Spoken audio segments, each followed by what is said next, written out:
let's talk about the relationships of colors. So if we go up to here, there's a few ways I like to describe colors.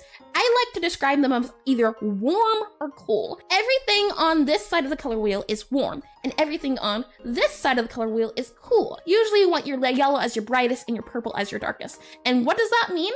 It's this thing called hue shifting. Now, how most people, when they go about making a color palette, they'll only use, and what's the word we have to use? I'm trying to get better at terms. They only go off of lightness or tint and shade. So if we want to make this green darker, what most people will do when they're making their color palettes or using colors is all they'll do is just do this. So we'll say, okay, I want a darker green, so I'll just go ahead and make this green darker, and then I'll just keep sliding it to black. And now this is the darker green. This is your darker green, and then if we go over here to lightness, this is a lighter green, and then this is a lighter green.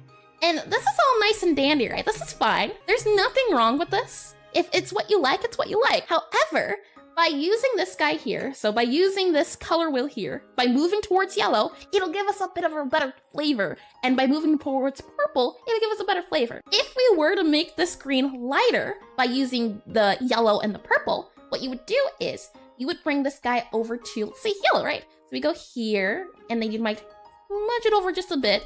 So then we might get something like this, and then you would go towards yellow, smudge it over a little bit more, and this would be your light greens.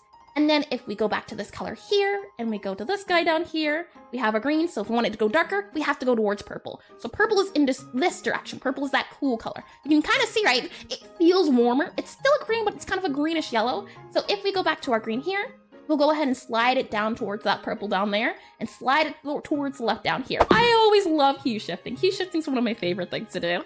And then we'll go back towards the purple, and then we're sliding it over here. So instead, maybe we have, and this guy's a little bit darker, so I'll commit and I'll make this just a bit darker on here. So it was smoother over here. There we go. So there's two different ways to do it, right? This is both lighter and darker, but you can see how that a little bit of oomph towards the purple, right, makes it a different color, and a little bit towards yellow adds that bit of color